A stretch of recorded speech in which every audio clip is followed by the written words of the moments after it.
nyonso mokili bamba biso ba fi akisi ba ben poli nyonso ya mabe ya mokili balatisa biso siko tout ça est-ce que réellement Afilora azape chroniqueur wana bon asa des musiciens congolais neti kabose ne loro ne enquêté tout ça clair est-ce que ozarka porte-parole ya Karine Mokonzi entre yo na Gloria Olangi bowela nini obengeli nzanza oh linzanza bon yo nkane tente kama niketo welo tente biamba Akesengo mingi pour nanga ya ko présenter bino émission Congo ya lelo bande ko balandi na www.info16.com mbote.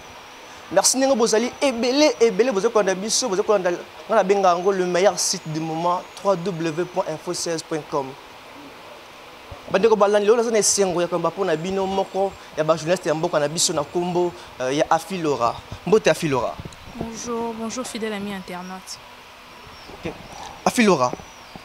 Les journalistes sont vraiment ébellés dans les médias, surtout dans Internet. Ça te fait comment nous sommes vraiment ébellés? Déjà, quand quelque chose va bien, c'est normal qu'il y ait une inondation et c'est normal que ma comme de plus en plus parce que déjà s'il y a un truc qui ne va pas bien, moi je me dis pas qu'une deuxième personne viendra s'ajouter, une troisième viendra s'ajouter. Donc peut-être que ceux qui affilera à ça là, ils ont dit que non, revenu et pas affilera, ils ont bien appelé en tenté, on ne sait jamais, peut-être que ça peut marcher. Yo y a 3, 4 mois, 5 mois, donc c'est que presse en ligne ils ont foutu. Donc pour moi je me dis que ça va, malgré qu'il y a de parvenus, mais ça va quand même. Nakinda lelo ba chroniqueur ébellé ba comment ba fanatique même na vie professionnelle na yo so mon ça l'émission mais aza fanatique il y a artiste et moroboy ba msusu kuto so mona kuto aza mobile ou encore moi si artiste et moroboy. Maintenant comment jugez-vous ces phénomènes? Déjà pour être fanatique, moi je me dis que c'est exact une saleté épique ça cause à la fanatique. OK? Si tu es chroniqueur ou tu es chroniqueuse, tu as des sentiments aux musiciens, aux politiciens, aux pasteurs, aux lingara. C'est pas que poso ça na musala wanande toi tu n'auras plus de fanatisme. Non. Tu es chroniqueur, tu es chroniqueuse, mais tout le monde a des sentiments, tout le monde a moi je me dis pas que ça chroniqueur, toi chroniqueuse, ne faut pas que ça au linga. Ni tingana loba na bekran que na za fanatique à Weranson, na za fanatique héritier Watanabe, na za fanatique ya Papa Hervé. Mais je reçois quand même tout le monde. Mais pour écouter de la bonne musique, pour moi, je me dis que ce sont ces trois artistes-là. Donc voilà, Nasa fan na bango, mais quand il faut faire un boulot, ceux qui font na yamba lobeso tigre, non yamba. Quand il faut na yamba Fabricaz Maestro, non yamba. Quand il faut na yamba Koffi Olomide Vieux Rambo, non yamba. Quand il faut na yamba Papa Chéri JB Mpiana, non yamba. Mais pour écouter de la bonne musique, quand je me dis que je veux me détendre, non, la bonne musique, non, qui n'est pas fait rigoler, non, qui n'est pas héritier Watanabe, non, qui n'est pas vu un épisode Weranson. Donc moi je me dis que chronique, notre fanatisme, c'est deux choses différentes. Moutounio soit dans la vie, Moutounio soit dans les locaux lingarate. Donc voilà. Maintenant, et bon phénomène mon chroniqueur, mon journaliste a commis mobile, encore moi si artiste pour qui ne peut être poteau, ça peut être voiture. D'après aux autres jugeants sur Nengeni. Moi auto bien mikolo qui chroniqueur. Aux autres jugeants Nengeni. Qui chroniqueur biso d'être ndimana biso net biso une équipe nationale par rapport au succès na biso ndimana biso bamba biso nyonso mokili bamba biso ba fi akisi ba ben poli nyonso ya mabe ya mokili balatisa biso siko tout ça déjà ça non succès rattraper kanga na biso senga kezala bongo tout ça on n'a pas le choix mais au fait on doit pas oublier ce que hormis la caméra de tous les canaux TV on a tous des vies privées tu vois. Donc ceux par exemple nga vie privée nga fantasme na ngeza ko linga ba musicien ezate que pona comme journaliste ndi fona tiko linga ba musicien peut-être guna ngeza bon na linga ba musicien to na linga ba joueur donc ceux ba chroniqueur ba chroniqueuse pardon lelo ba comme ba c'est ba musicien si elles le font par sentiment ou par amour là c'est pas un problème mais ceux pour ça on prend intérêt wana ndé mabe et là on a que le ben wana pour ba chroniqueuse bana ba guna bango ba musicien bana ba guna bango. Vu que tu as plus de blocs en même on est des gens célèbres, on est des gens qui passent à la télé. Ça tic na bango salami qui base ensemble. Pourquoi pas? Mais ça pour l'intérêt mon robot pour un baby sa partie mon robot wana ndé za na mabe. OK. Olobi ke bino net bino na équipe nationale, bondima ba benga bino ba chroniqueur, bondima na bino ba biloko wana nyonso. Est-ce que réellement Afilora azape chroniqueur wana? Déjà la première fois que je suis en internet, dans la journée, je me suis parce que je me disais, je me suis qui fait insulter même ma famille. Il y a une presse en ligne, il y a une page polémique. Comment on a dit que maman a beau donc moi je me dis que nga ko parler yanga ma bébé à mokili la tsala bango biso succès mais na vanda na ba une photo vanda na avion nga ko jengandu na papa chéri aloba afi un homme de valeur a fait toujours l'objet des critiques.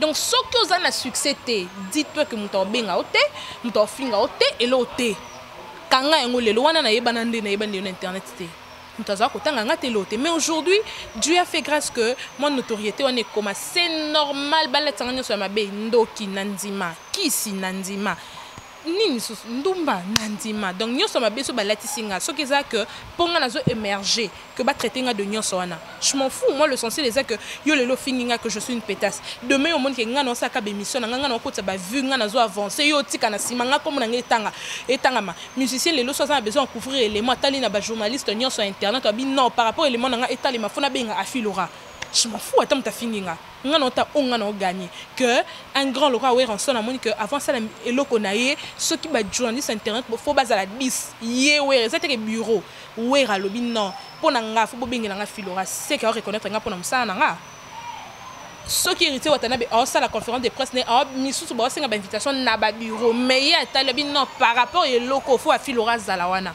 c'est que msana nga qui n'est bien attends ta finginga on a gagné, on a confiance, on a gagné. C'est ce que je cherchais. Pour Moutounio Saluka Yango.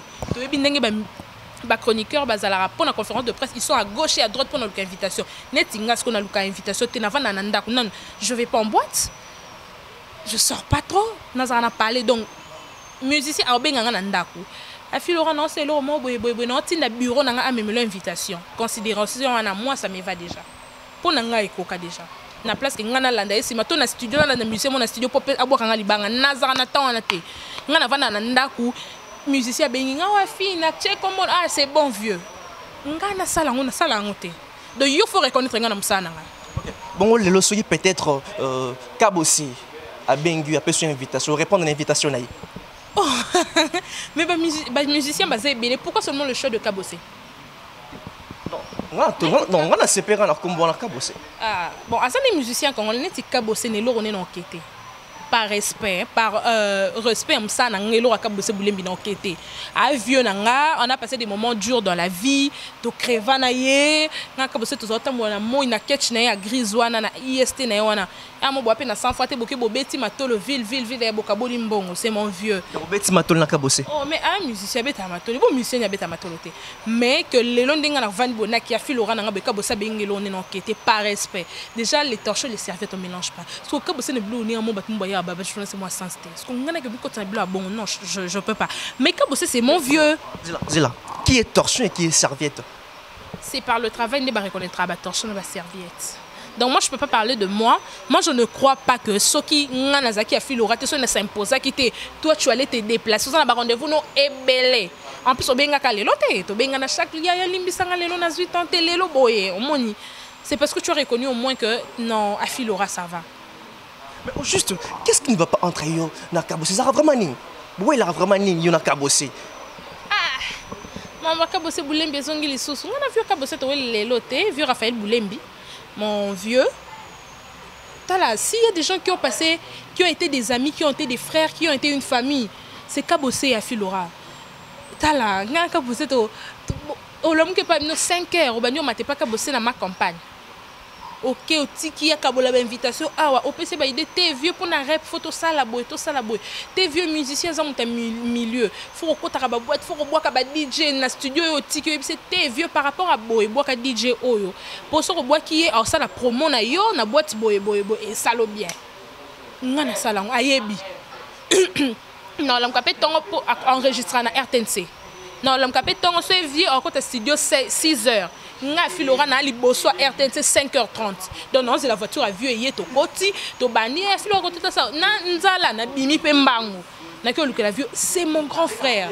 Donc bato balinga ba ko tel kam nanga rancune nanga na Kabossi et c'est qui ça nga. Kabossi c'est mon grand frère. C'est pas donné à tous les musiciens que Kabossi a longué pendant ma campagne ayo ta la maman nanga. anniversaire maman nanga Kabossé pesier cadeau. Kabossé c'est mon frère. Naebi na bato ka naebi ndeko Kabossé ba Christian Kinyoki. Oh yana za Angola yana ni Bulembi. On a des familles à Kabossé. Donc il y a rien entre Kabossé et moi seulement que nous comprenons que dans le milieu na yé na bolo bina beta malibaku par rapport à Filora na mona mutumo be ko ça m'a tête na table moko c'est mieux na bendana. Voilà. Millénaire wana. Au mona qui journaliste na wa c'est pour sécurité, ça la clair. Et bah sens té wana ba o ba leka na ba. Netina soit clair. Non mais attends, moi je peux pas faire une émission pour parler des gens. Non. Je peux pas. Donc ça monte mais seulement que Nathalie par rapport à Filora. Tu yebani toi la presse en ligne. Tu yebani ndeto zalisco par rapport à Filora na mona. Tout le monde va être sensible à ma petite aux côtés de la clip. Ah, dis, allez, subilo non. Par respect dans ça la honte. Pour un respect dans ngaï dans ça la honte. À Filora, aux la 4 équipe nationale. Dis-nous la vérité. Nani a conduit l'équipe nationale. Mouta conduit l'équipe nationale azate. Mais l'équipe nationale, tu as deux chefs. Chef Ali Bosso et ça coach Ibenge. Coach Ibenge na biso et ça Kevin Pandalekechou. Président de l'équipe nationale, et ça Juvenal Kibala, le tonton de la presse. Donc, bah, quand l'équipe nationale, bah, ça m'y balé. Est-ce que ça a Karine Mokondité? Ah, naïda mokili, naïda bah tout point ni bocha Karine Mokondi. Non. La tangelo bah kondi à l'équipe nationale.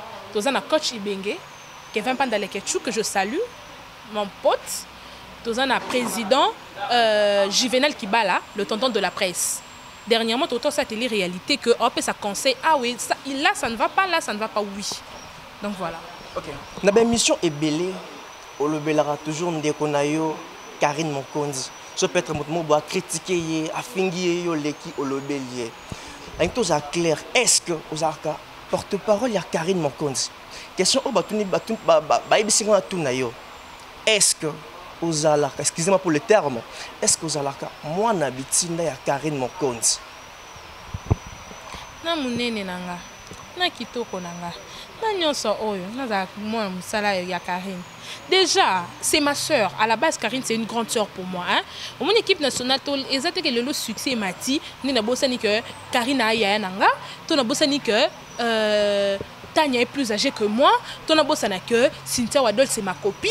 Ton abossana que Lekechou, Aza président, Aza Ibenge. Ton abossana que Jaël Cho a copine nanga. Malgré que copine nanga, elle est plus âgée que moi. Donc malgré nous sommes ça dans l'équipe nationale, tu sais que Yaza Yaya, je lui donne du respect et c'est vice versa. Et déjà ce qui n'est pas avec nous et contre nous. Donc Mouto Azana équipe nationale, te Mouto Oloba Mabe à Moko na biso. Biso pas biso to aliboke. Donc ce que le béni moko, c'est que s'attaquer na biso nyonso. L'ennemi de mon ennemi, l'ami de mon ennemi est mon ennemi. Yo za ennemi na, oza ennemi à moko na biso. C'est que ennemi na biso. OK. Il paraît que eza yonne Motolongola Cynthia Kapash na kati équipe nationale. Est-ce que si c'est vrai, pourquoi alors Longola qui est? C'est pas moi qui ai fait que Cynthia Kapash, général-major, que je salue en passant à longue équipe nationale. Non, c'est pas moi. Mais seulement, tu sais, là, tu es en équipe nationale en haut. Et c'est par gré. Et là, au moment où tu te dis que non, qu'on a ce côté, et selon moi bien par rapport à Combo, par rapport. Cynthia Yakabou. Ce qui est là, à Monique, aujourd'hui, ça ne peut plus marcher. Moi, si je suis à mairie, je pasteur, et parce que Cynthia sont à Monique, entre nous, ça ne va pas. Il faut aller loin. Est-ce qu'il y a un problème? Il y a un problème à ça. C'est comme ça, c'est plein là où c'est plein de parnailler. Non, c'est plein de départ. Quand il s'agit en monde, on a de ranger une équipe nationale. Par rapport à quoi? L'un a créé buzz, n'a capable de créer la buzz. Tout le monde a ça, comme on a pas de polémique et tant comme on a capable de faire la Maintenant, est-ce que de part naïe, il faut déstabiliser l'équipe nationale? L'équipe nationale, à départ nanga et déstabiliser l'équipe nationale. L'équipe nationale, tana nya longue équipe amounene éthique à la ka et zalaka. Mais c'est ça. Pedo, à Filora, Cynthia Banek a mis ko peser pelo na kati équipe nationale. Mais il y a des niveaux qui non. Oh, il y a l'équipe Moninga. Peut-être Karine Mokondi à l'équipe X, Saint à l'équipe Y. Vous comprenez? Il y a des niveaux. C'est pas ça. Et ça que, ils ont comment je peux dire, domaine la domaine. Et puis que côté buzz, Karine Mokondi sera ça les buzz et Kangaka. Nous devons reconnaître en gros. Oh, biso nyonso équipe nationale te internet mo be reconnaître ango. Yo avoye internet et puis comme on a film au bec et fait na sara ba baiser peut-être je ne sais pas peut-être inspiré au comme le quoi été m'inspiré on a fait ça après en ligne pour na mona Karine Salaki. Donc au milieu le côté buzz Karine Mokonzi c'est bon. C'est que mon lana no Karine Mokonzi. Oh, nanga. Côté buzz, Karine Mokonzi c'est bon. Côté au bois comme morceau bassin, Afilora c'est bon. Oh vieux, côté au ba vieux ba kabila Afilora. Côté fimo balatra propre ça qui toka bois comme Cynthia Wadol c'est bon. Côté slim, côté Kostekisa, qui fait pendant les quelque chose c'est bon. Côté moi doucement boye, au côté Tanya Mabedi. Côté moi Kosekasi y a bien moi au côté gel chaud.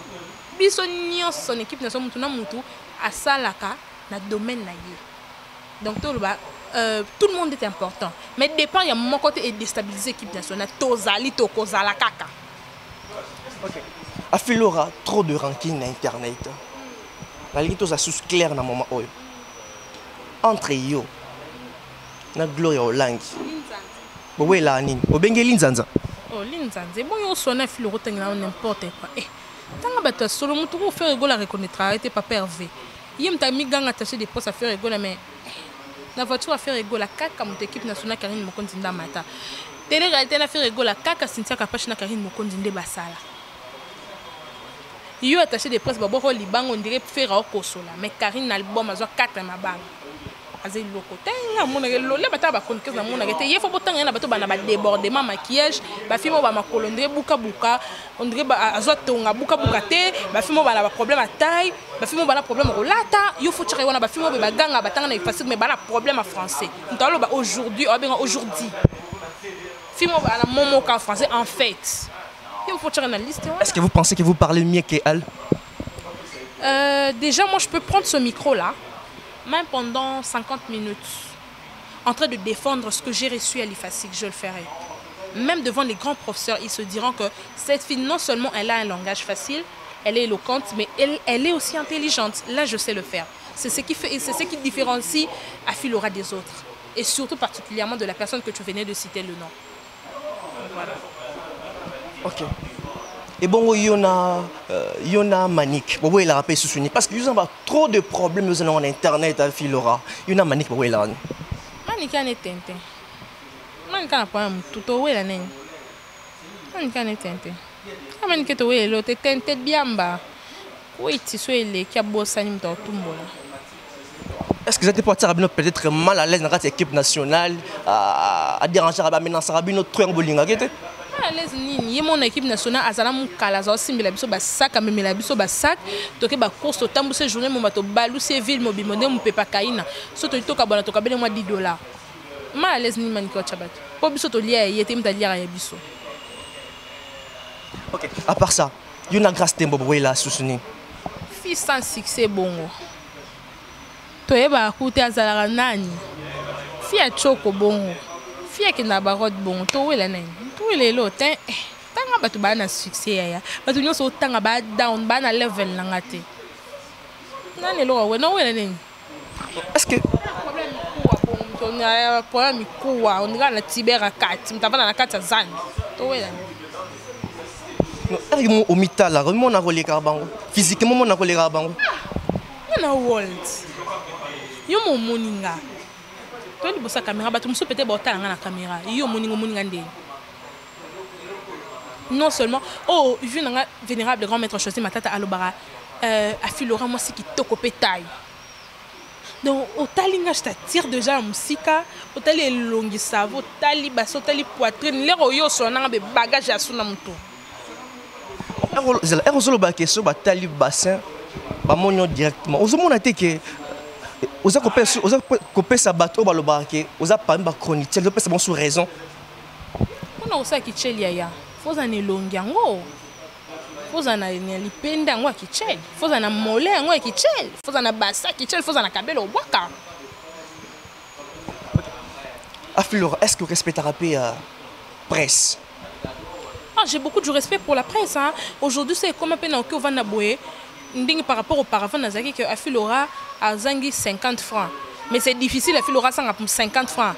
eza mpona mosala oyo eya mpona presse que vieux moko bavandi ya reconnaître mosala no vieux nanga vénérable grand maître Choisi Matata abengi ya filora yaka nakabeli 800 osomba bonbon vie ya nini ya bonbon kosomba biscuit kosombela ote sombela yango bonbon elo ebetama nike mutu yango wana ti nga na yebi vieux obanda kala makabeli yango 800 $ bonbon te mais vieux Choisi avandi ya lobi non par rapport à mosala na yo zwa 800 osomba bonbon. Ok. Seconde, tu sois en moi moki. Et bien que tu as rappelé, porte-parole est public. Est-ce que je vais parce que pour ça l'appel mon salaire, nous que tu as porte-parole est public. Ok. Mon tomorrow boy. Pour toi soin, mon tomorrow boy. Au PC rendez-vous. Boyo kani. Aïna lia rendez-vous wana. Aux asicoté, au yesicoté. Pour un individu entre parenthèses. Est-ce que on a vraiment respect la presse? Oh, mais il faut être clair. Hormis la presse, on a des familles, on a deux affinités, on a à tout seigneur, tout honneur. Les lunettes, il faut être clair. Les lunettes, il y a une émission au Liège. De Liège, il y a une émission de Liège. C'est tout le temps Willery. Héros, non, il y a Willery, on a consoeur, on a grande soeur, on a Karine Mokonzi, on a un problème entre nous. Il n'y a même pas de discussion. Ok, nous n'est pas Karine. Pour Anna Likambo, elle c'est ma soeur. L'herbe est yin de langa. Il n'y a pas de pas noté. Oh, il y a un Likambo nanga. Donc le seul problème est écoutez à minuit. Babi a fil au rakwei. Babi de Liège. Babi Karine. Karine toi comme Aliboso. Donc moi aussi je dois lui rendre l'ascenseur. On a la logique. Donc, bah te belé au respecter bangoté, respecter quand mon tout mort quoi. À tout seigneur, tout honneur. Bah français de baloba yango. Karine c'est ma soeur, c'est une partie de moi.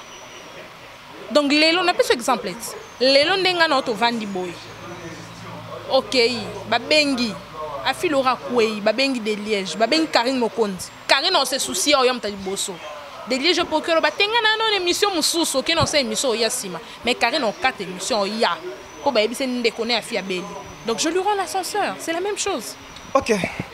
Afilora to comme na suka émission. Moi bambo tenenge za na bato nyoso balingaka yo. Na poto surtout pe apena ki o pe balingaka yo. O pe se bambo tenenge za laka. Merci déjà à mon boss, là où je travaille, DK Congo News, du qui Kapa est le millionnaire invisible, mon papa, S028. Merci à mon vieux Gervier Biendel, mon conseiller de cœur. Merci à Jacques Gonda. Merci à toute l'équipe nationale. Merci au vénérable grand maître, l'ange céleste, l'ange adorable, Lucie Choisi Matata. Merci à Jimmy Belaou depuis l'Afrique du Sud. Merci au tout-puissant moi Miradjabou. Mais merci. Aujourd'hui on est lundi. Le jeudi et semaine c'est l'anniversaire de mon grand frère chéri. Lui je l'appelle le seul, l'unique, le véritable code mondial. Yawili Moucheni. Joyeux anniversaire d'avance. Ok. Merci Ezaki Bongwana Afilo Razamoko, il y a journaliste. Merci Nabino Sobolanda qui bison là toujours Bilengia Boye Ezaka na www.info16.com. Et on a Eriango yo soko s'abonner quitter et ne ko s'abonner na YouTube na biso comme ka Info16 au s'abonner pour telle émission Boye ndenge ezalaka toujours. Merci mingi na neige Diafou qui nous suit depuis États-Unis, Mbote Mingi na Pianga Fuku qui nous suit depuis Afrique du Sud, et Mbote Mingi na Mbonga Fuku qui nous suit depuis Angleterre, Mbote Belé, pourquoi pas aussi na Zoé Kiambi depuis France, Zoé Kiambi, Mbote Belé Kotozali, et Mbote Mingi Pel sous na qui encore Vicky Babala qui nous suit depuis Afrique du Sud, Mbote na vraiment. Merci Nabino Nyonso pour soutenir Atali de Liège. Merci Nabino Nyonso pour bien na ba conseil. Oh, Lukela biso mututel. Merci Nabino Nyonso. Tomato Sukiwana. Je vous dis au revoir.